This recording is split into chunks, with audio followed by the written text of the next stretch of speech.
30 نوافل پڑھا کریں۔ پہلی تاریخ سے لے کر 12 تاریخ تک درود و سلام کا اہتمام کریں، اور رات کو تو محدثین نے اپنی تحاریر اور کتابوں کے اندر اس مہینے میں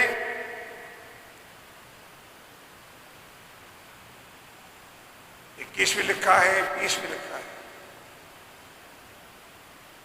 کہ نبی پاک علیہ السلام پر پہلی ربیع الاول سے لے کر 12 ربیع الاول تک اس نوافل کا اہتمام کریں، اور ہر رکعت میں 21 بار قل هو اللہ شریف پڑھیں۔ اس کے بعد پھر 1000 بار نبی پاک علیہ السلام پر درود و سلام پڑھیں۔ فرماتے ہیں کہ اس نوافل پڑھنے کا ثواب پھر حضور علیہ السلام کے ذات انور کو ایصال و ثواب کریں تو آپ علیہ السلام کی زیارت یقینی طور پر اس پڑھنے والوں کو نصیب ہو جائے گی۔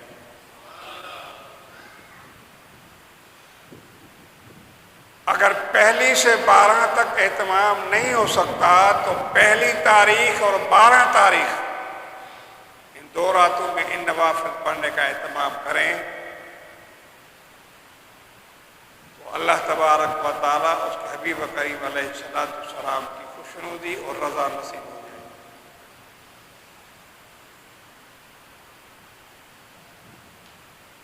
ایک روایت کے اندر 16 نفل بھی ہیں، 2 رکعت کر کے پڑھیں، مگر اس میں ہر رکعت میں 3 بار قل هو اللہ شریف پڑھیں تو آسان ہے، وہ 21 ہے۔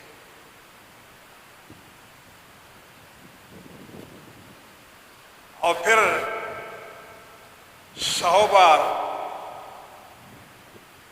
درود ابراہیمی پڑھیں، اور پھر اس کا ثواب نبی پاک علیہ السلام کو پیش کریں، ہدیات نذرانہ پیش کریں۔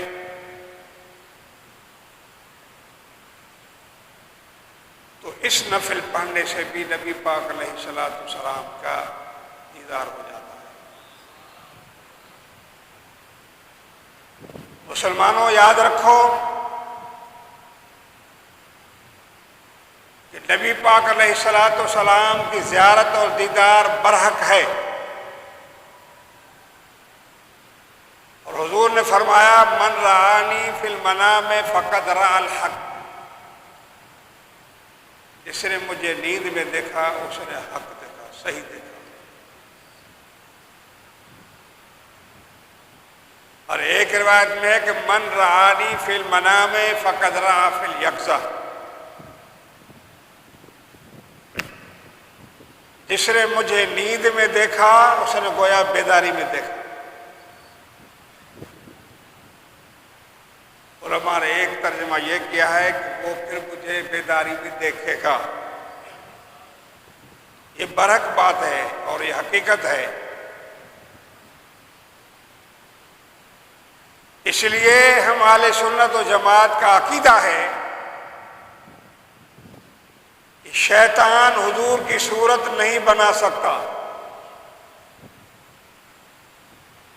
اگر آپ حضور علیہ السلام کو دیکھ لیں تو آپ یقین جانیں کہ تو نے مصطفیٰ کو دیکھا، شک کی کوئی گنجائش نہیں ہے، کہ حضور نے فرمایا کہ جس نے مجھے خواب میں دیکھا اس نے حقیقت میں دیکھا، اور میری مثل میری شکل شیطان نہیں بنا سکتا۔ اگر تمہارے پاس میری صورت آ جائے یقین جانو کہ مصطفیٰ کی زیارت ہوگی۔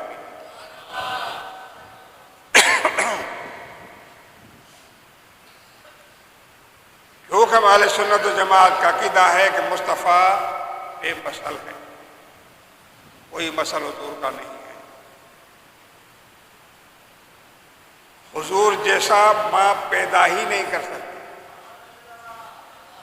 نہ وہ بی بی آمنہ آئے گی کہ محمد علیہ السلام جیسا بچہ پیدا ہو، یہ ناممکن ہے کہ اللہ تبارک و تعالیٰ نے مصطفیٰ کی تخلیق ایسی فرمائی کہ آپ کا مثال شیطان بھی نہیں بنا سکتا، آپ کی صورت شیطان بھی نہیں بنا سکتا، اس لیے ہم اور آپ کی شکلیں بنا کر شیطان ہمیں نیند میں آ جاتا ہے، مگر مصطفیٰ کریم صلی اللہ علیہ وسلم کی شکل مثال نہیں بن سکتا۔ اور ہمارا عقیدہ ہے حضور بے مثل۔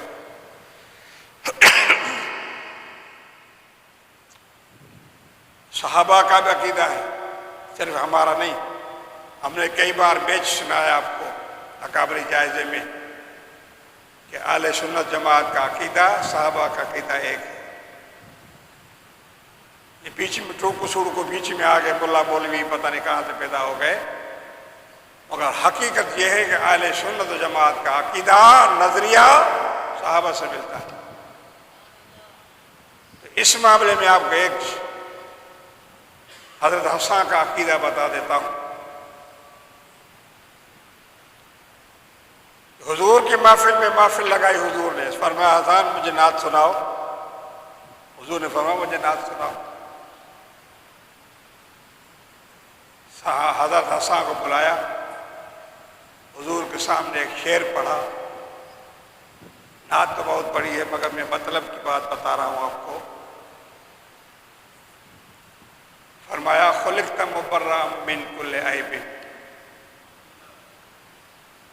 یہ حضرت حسان ہیں، حضور کے سامنے شعر پڑھ رہے ہیں، صحابہ کا جمع غفیر ہے، سرکار سن رہے ہیں، اور حضرت حسان فرماتے ہیں خلقت مبرأ من کل عیب کأنک قد خلقت کما تشاء۔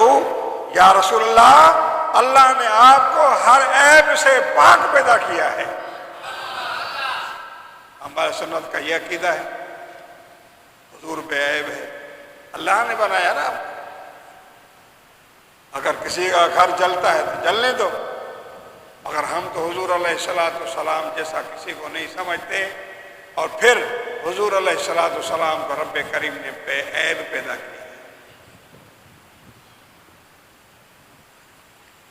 یہ بات تو ان کو سوچنا چاہیے نا جو کہتے نبی ہمارے جیسا، یہ تو ان کو سوچنا چاہیے۔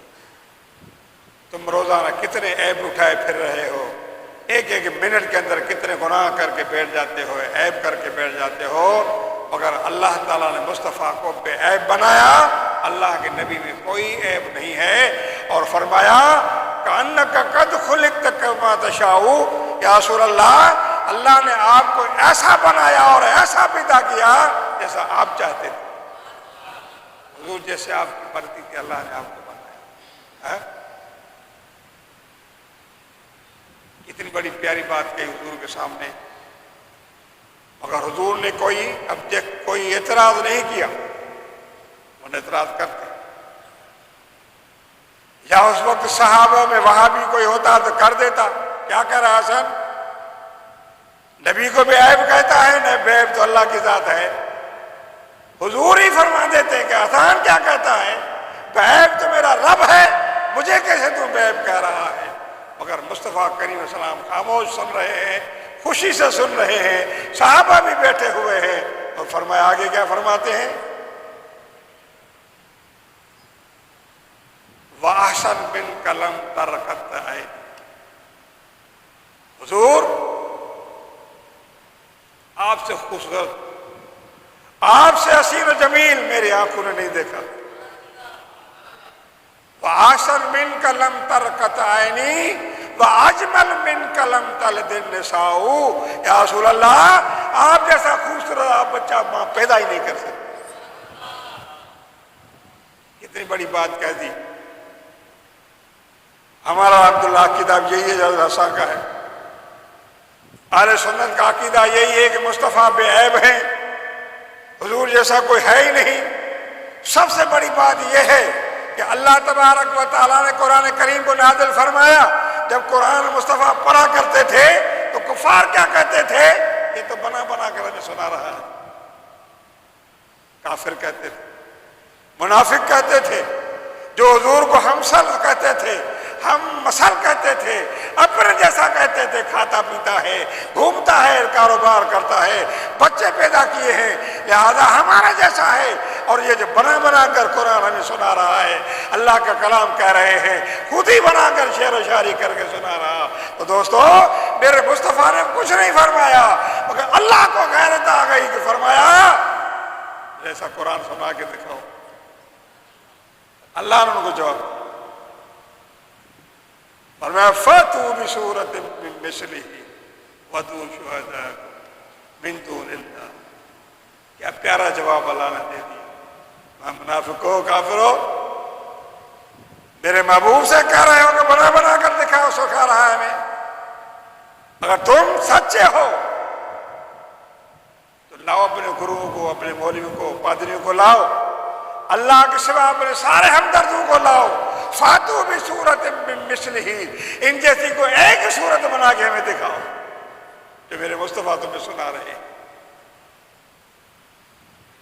سمجھتے چلے بات کو، یہ تو آسان طریقہ ہے آپ کے لیے، کوئی لمبی چوڑی بات نہیں ہے، ان کو آپ جواب دے سکتے ہو حدیث قرآن کے علاوہ۔ یہ مثال ہے قرآن کریم کی، فاتو بھی صورت مثلہ، ایسی مثل والی صورت بتاؤ، ہمیں دکھاؤ، بنا کر لاؤ۔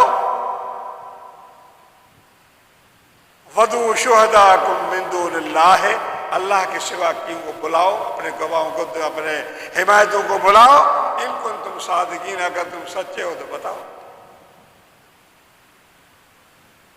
یہ تو آپ زبانی بھی کہہ سکتے ہیں، قرآن کی آیت نہ پڑھے، سننے والا انکار نہیں کرے گا، وہ گردن ہلائے گا کہ ہاں صحیح ہے۔ اور اللہ نے فرمایا تم جیسا قرآن کبھی نہیں لا سکتے، نہیں بنا سکتے جیسا قرآن تمہیں مصطفیٰ سنا رہے ہیں۔ تو معلوم ہوا اگر قرآن کی مثل کوئی نہیں لا سکتا، قرآن جیسا قرآن کو آیت یا سورت کو نہیں بنا سکتا، تو یہ قرآن مصطفیٰ پر نازل ہوا ہے۔ ارے جب قرآن بے مثل ہے تو قرآن والا بھی بے مثل ہے، جو بے مثل میں قرآن اترا ہوا ہے، اس کی شکل نہ ہم بن سکتے ہیں نہ کوئی اور مثل بن سکتا ہے۔ صحابہ نے ساری زندگی کو قرآن کریم سنا ہے، مگر کسی نے نہیں کہا حضور اور ہمارے جیسے ہو۔ یہ چیلنج سے کہہ رہا ہوں، مجھے بتاؤ، میرے مصطفیٰ کو کسی صحابی نے نہیں کہا یہ قرآن انہوں نے پڑھا، تفسیریں لکھی، تشریح لکھی، حضور سے پڑھے، حضور نے بھی اتنی شرح نہیں کی ان کو کہ میں بھی تمہارے جیسا ہوں۔ بہرحال اس میں شک نہیں ہے، حضور انسان ضرور ہیں، ہمارے اور آپ جیسے ہاتھ پاؤں رکھتے ہیں، آنکھیں رکھتے ہیں، مگر وہ آنکھیں رب کریم کو دیکھنے والی آنکھیں ہیں، اور وہ ایسی آنکھیں جو عیسیٰ موسیٰ میں نہیں دیکھا مگر مصطفیٰ نے انہی سر کی آنکھوں سے اللہ کو دیکھا۔ ایسی آنکھیں لے آؤ،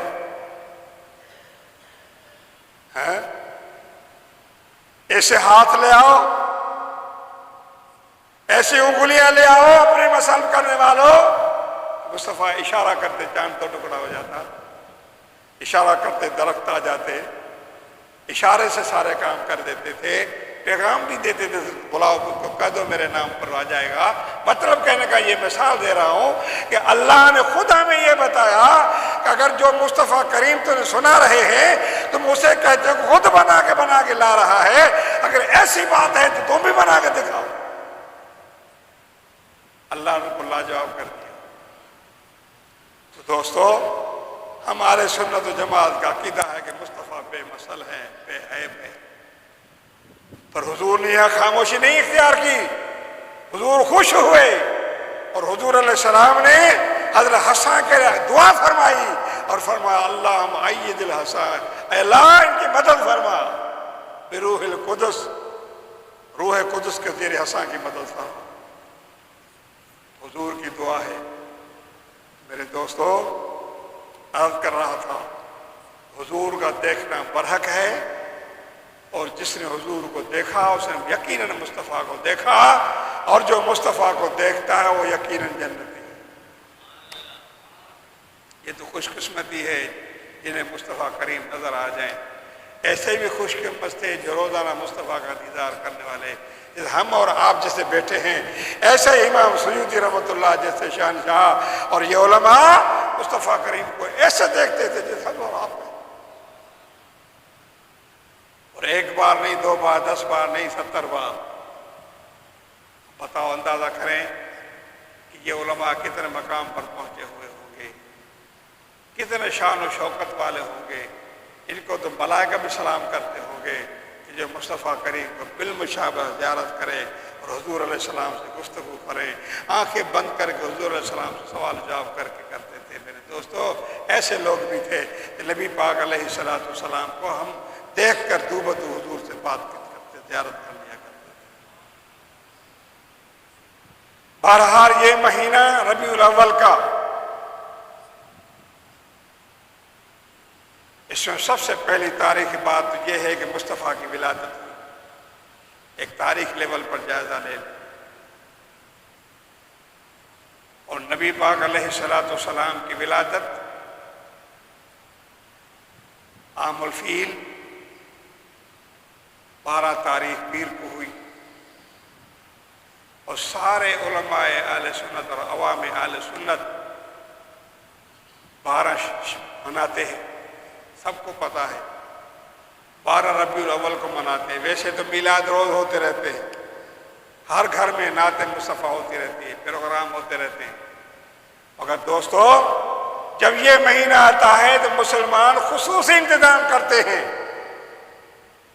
خصوصی مصطفیٰ کریم کے میلاد کا اہتمام کرتے ہیں، گلیوں میں، کوچوں میں، گھروں میں، مسجدوں میں، ہر ایک، نہیں تو اور نہیں تو تھوڑا تھوڑا 5 کلو چاول ہی پکا کر حضور علیہ السلام کے اصال و ثواب کر دیتے تھے۔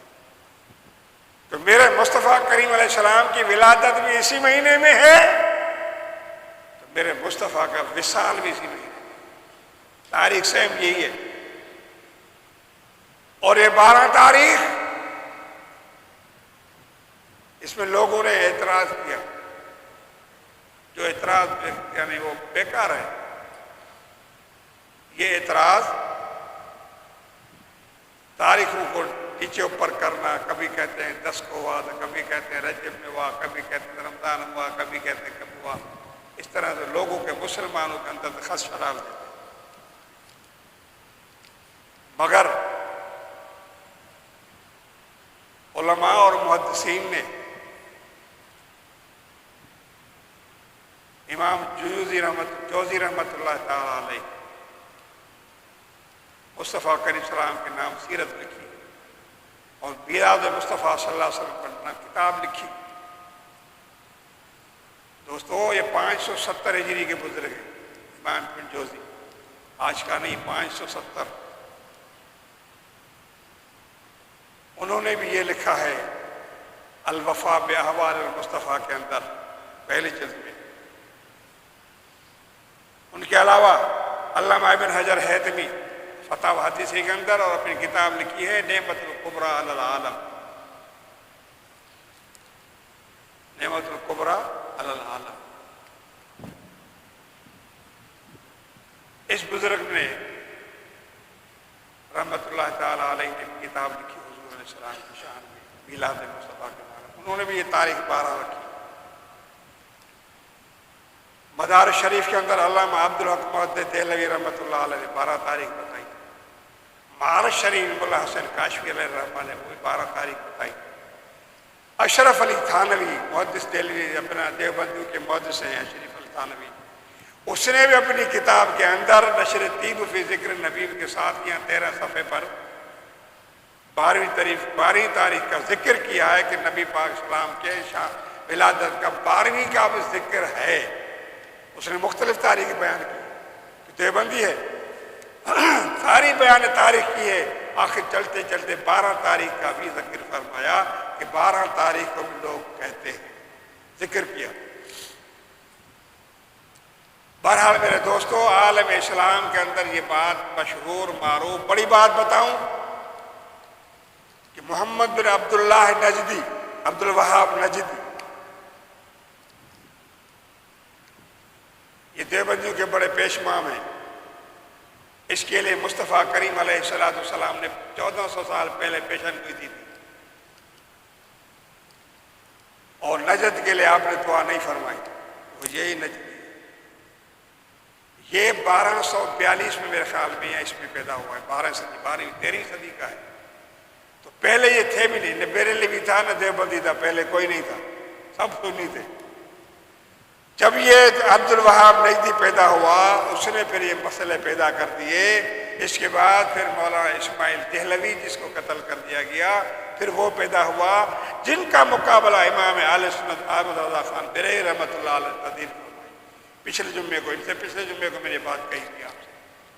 تو اہل سنت کے عوام اور خاص پر امام اہل سنت کا یہ سب سے بڑا احسان ہے کہ ان کی کتابوں کو تردید کر دی، ان کی کتابوں کا رد کیا، ان کے عقائد کو توڑا،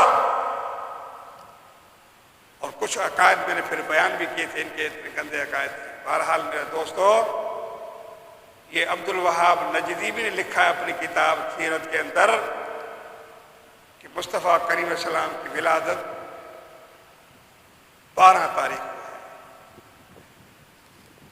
تو یہ بات مشہور و معروف ہے، 10 11 12 10 9 10 8 7 نہیں، بلکہ علماء محدثین شاہ ولی اللہ سے پوچھیں رحمۃ اللہ علیہ سے۔ مجھے کسی مولوی نے بات کی تھی، میں نے کہا بھی سارے سنیے، 12 کا ذکر کرو، ان تو سنی عالموں کی مجھے دلیل دو تو میں نعرہ ماروں گا روڈ پر۔ میں نے کہا ٹھیک ہے، کل آنا۔ میں نے لکھ کے رکھا، آج اس کا 3را سال ہے، پھر وہ مولوی نہیں آئے۔ شاہ ولی اللہ رحمۃ اللہ علیہ فرماتے ہیں کہ میں مکہ مکرمہ میں تھا، یہی تاریخ 12ویں تھی، محفل سجی ہوئی تھی میلاد مصطفیٰ کی 12ویں کی رات، لکھتے ہی دکھا سکتا ہوں۔ 12ویں کی رات مصطفیٰ کا میلاد ہو رہا ہے، صلاخانی ہو رہی ہے۔ فرماتے ہیں میں کیا دیکھتا ہوں کہ نور ہے جو اتر رہا ہے، برس رہا ہے۔ میں پریشان ہو گیا کہ یہ نور کہاں سے آ گیا، کیونکہ آپ بڑے محدث تھے۔ پھر آپ کے ذہن میں یہ بات آئی، آپ فرماتے ہیں کہ پھر میں نے سوچا کہ ہاں، جہاں مصطفیٰ کریم کا ذکر ہوتا ہے تو نورانی فرشتوں کا نزول ہوتا ہے، یہ وہی نورانی محفل ہے۔ انہوں نے بھی 12 تاریخ لکھی ہے۔ بہرحال یہ تو ہمارے سنت و جماعت کا عقیدہ ہے۔ میں آپ کو 20 حوالے سے دے سکتا ہوں کہ علماء محدثین نے 12 تاریخ ربیع الاول کو حضور کی ولادت کو بیان کیا ہے، اور یہی تاریخ آپ علیہ السلام کے وصال کی بھی ہے۔